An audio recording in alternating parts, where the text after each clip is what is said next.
Satuan Marinir Detasemen Jala Mangkara dan Kopaska tampaknya memang sudah tidak asing lagi bagi kita di dunia militer.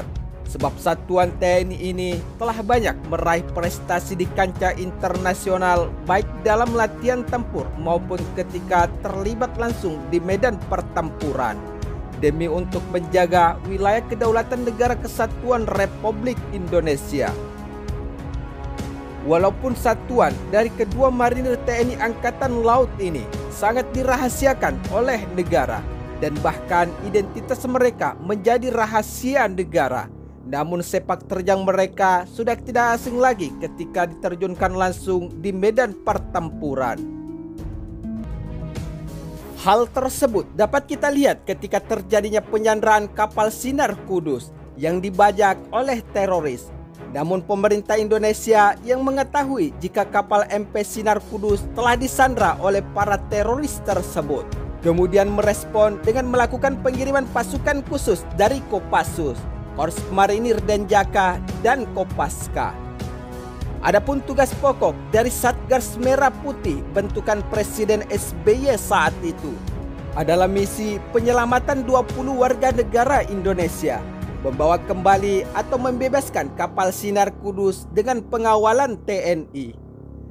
Namun saat setibanya para pasukan khusus TNI, mereka melakukan strategi terlebih dahulu sebelum bergerak, yaitu antara negosiasi atau melakukan serangan langsung. Tepat pada tanggal 23 Maret 2011, saat itu melalui surat perintah Panglima TNI, yaitu Laksmana Mar Agus Suhartono, Denjaka TNI mengatur strategi untuk tindakan lebih lanjut. Sementara itu, helikopter Bolko yang berpangkalan di KRI Yos Sudarso melakukan pengintaian untuk mengidentifikasi posisi para perompak yang menyandra kapten dan ABK kapal Sinar Kudus. Awalnya, Denjaka sempat ingin melakukan operasi pada malam hari dengan memanfaatkan kegelapan malam. Namun, identifikasi posisi target sasaran belum diketahui sehingga keberhasilan masih 50-50 karena lokasi para ABK belum diketahui saat itu. Namun, di saat terjadinya transaksi, kesepakatan dengan para perompak tersebut terjadi perselisihan dan menyebabkan pembebasan kapal serta ABK kapal Sinar Kudus menjadi kian tak pasti. Sebab ada kemungkinan setelah kebebasan akan ada kelompok perompak lain yang melakukan penyanderaan. Sehingga langkah yang harus dilakukan oleh pasukan Denjaka segera mengejar para perompak yang turun dari kapal MP Sinar Kudus dan sekaligus mencegah pembajakan ulang. Saat itu, Satgas Merah Putih melakukan operasi militer dan melakukan pengejaran hingga ke garis pantai Somalia setelah para sandera dibebaskan oleh para perompak dan sekaligus melumpuhkan semua para perompak. Namun, selain aksi heroik pasukan marinir Denjaka yang mampu melumpuhkan para perompak kapal Sinar Kudus di Somalia, satuan marinir dari Kopaska juga tidak kalah perkasa di setiap aksi heroiknya ketika diterjunkan langsung demi untuk melindungi dan mengawal wilayah kedaulatan NKRI. Misalkan saja saat terjadi persitegangan antara Malaysia dan Indonesia terkait Ambalat, saat itu Satuan Marinir menghalau gangguan dari pihak Malaysia pada tahun 2005 lalu karena terjadi krisis perbatasan antara kedua negara. Namun karena wilayah konflik perbatasan antara Indonesia dan Malaysia terjadi di wilayah Laut Maritim Indonesia di Pulau Ambalat, sehingga hal itulah yang membuat Komando Pasukan Katak atau Kopaska TNI harus turun tangan menghadapi gangguan para pasukan dan kapal perang negara Malaysia tersebut. Menurut salah satu sumber media nasional Indonesia dengan mengutip buku Kopaska Spesialis Pertempuran Laut Khusus, Kopaska TNI Angkatan Laut yang dilansir Intisari, saat itu pihak Malaysia berusaha mengganggu pembangunan mercusuar Karang Unarang yang merupakan wilayah kedaulatan Negara Kesatuan Republik Indonesia. Walaupun saat itu Malaysia juga melakukan klaim yang sama. Namun, sejak dilakukannya pembangunan mercusuar di perairan Karang Unarang, pihak Malaysia secara terus-menerus memberikan ancaman terhadap pembangunan tersebut.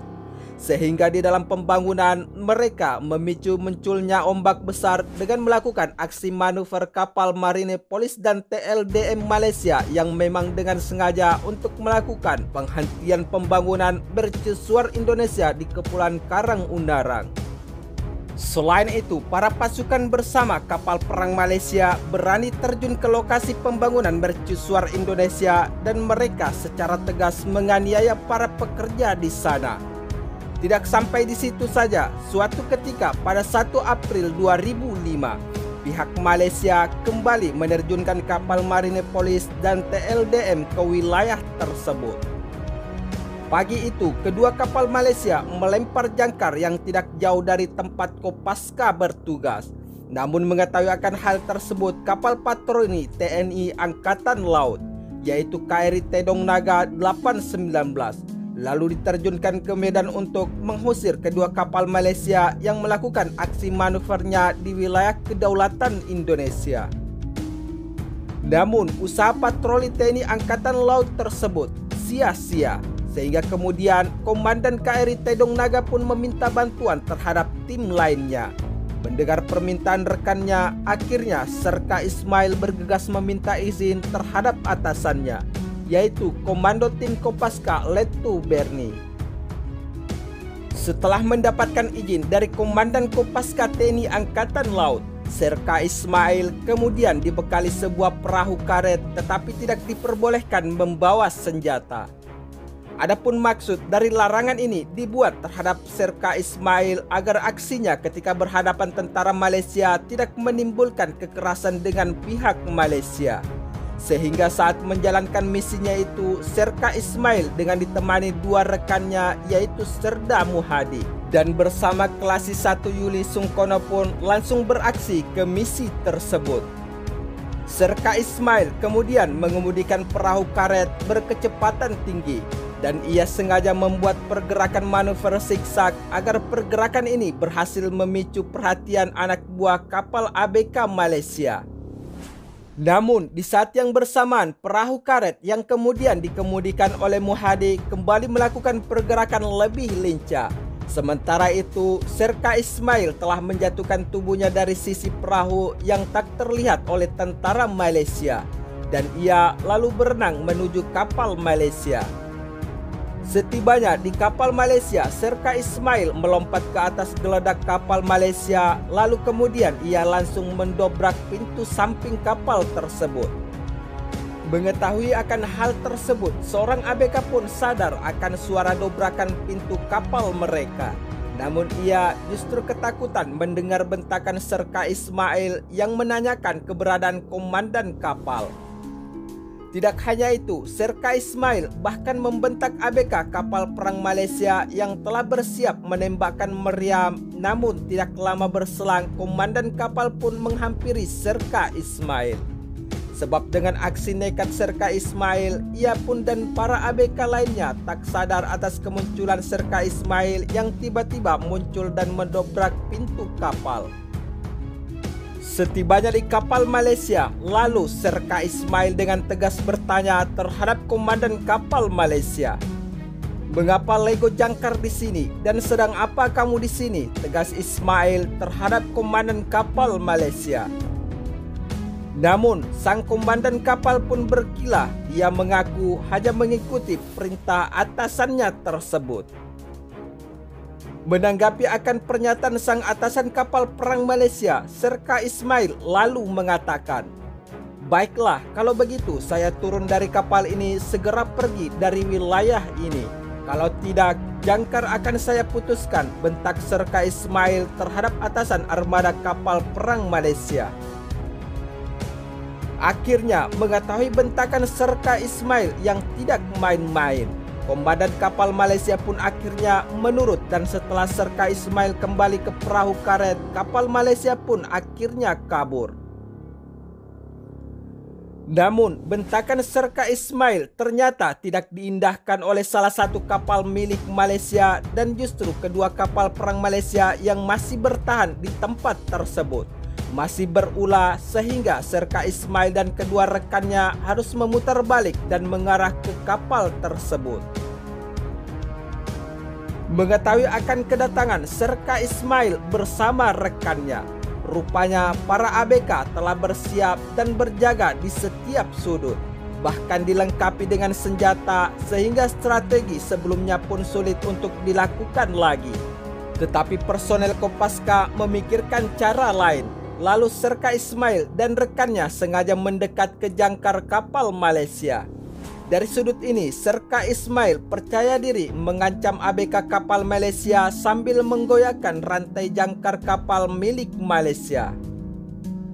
Ternyata gertakan yang dilakukan oleh 3 orang prajurit Kopaska tersebut, yaitu Serka Ismail bersama 2 orang rekannya, membuat usaha atau taktik gertakannya pun berhasil dan kapal itu akhirnya angkat jangkar menyusul kapal perang yang lebih dulu kabur.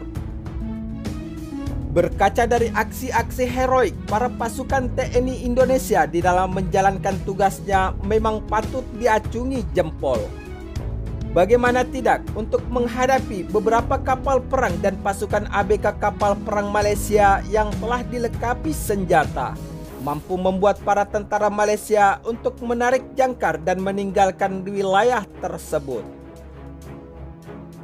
Bahkan saat itu marinir TNI Angkatan Laut, walaupun tanpa dilengkapi senjata, Serka Ismail mampu menaklukkan lawan tanpa adanya pertumpahan darah.